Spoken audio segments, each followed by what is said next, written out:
Salut tout le monde. Aujourd'hui, on plonge dans le monde des coûts d'assurance auto pour certaines des voitures les plus populaires en France en 2025. On va regarder les voitures à essence traditionnelle et la tendance croissante des véhicules électriques. Tout d'abord, parlons des changements observés en 2024. Le marché automobile français a connu des changements importants, avec une hausse des primes d'assurance, des consommateurs prudents et des technologies automobiles en constante évolution. Selon un rapport de Léocard, AAData et le journal de l'automobile, les primes d'assurance moyennes pour les voitures les plus vendues en 2024 ont été détaillées. Et devinez quoi? Les ventes de voitures neuves ont chuté de 3,2%. Ça veut dire que les coûts d'assurance jouent un rôle important dans les décisions des consommateurs. Maintenant, rentrons dans le vif du sujet. Malgré la révolution électrique, les voitures à essence traditionnelle tiennent toujours le coup.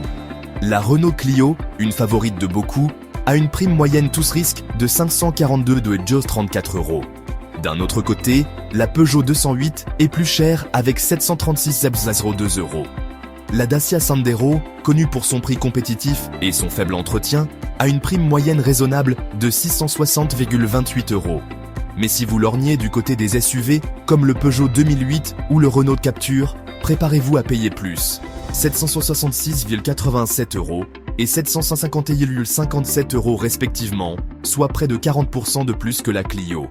Pour les compacts et les crossovers, la Toyota Yaris se démarque avec une prime moyenne de 549,40 €. Mais sa version crossover, la Toyota Yaris Cross, grimpe à 885,29 €. Clairement, les crossovers sont plus chers à assurer.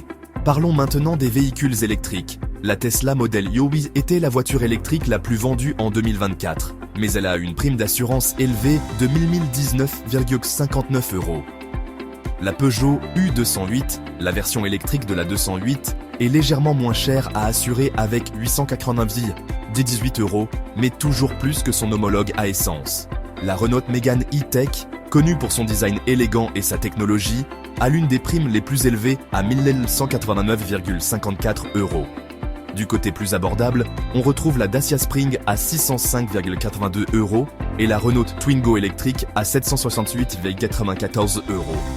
Pour 2025, les primes d'assurance devraient augmenter entre 4% et 6%, dépassant le taux d'inflation prévu de 1,6%.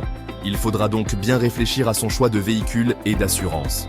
Alors que les voitures électriques sont de plus en plus populaires, leurs coûts d'assurance plus élevés restent un frein pour beaucoup.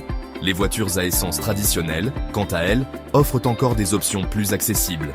En conclusion, choisir la bonne voiture est crucial pour gérer les coûts d'assurance à long terme. Ne pensez pas seulement au prix d'achat. Tenez compte aussi de l'entretien et de l'assurance. N'hésitez pas à comparer les offres de différents assureurs et à adapter votre couverture à vos besoins. Merci d'avoir regardé et n'oubliez pas de liker et de vous abonner pour plus de contenu instructif.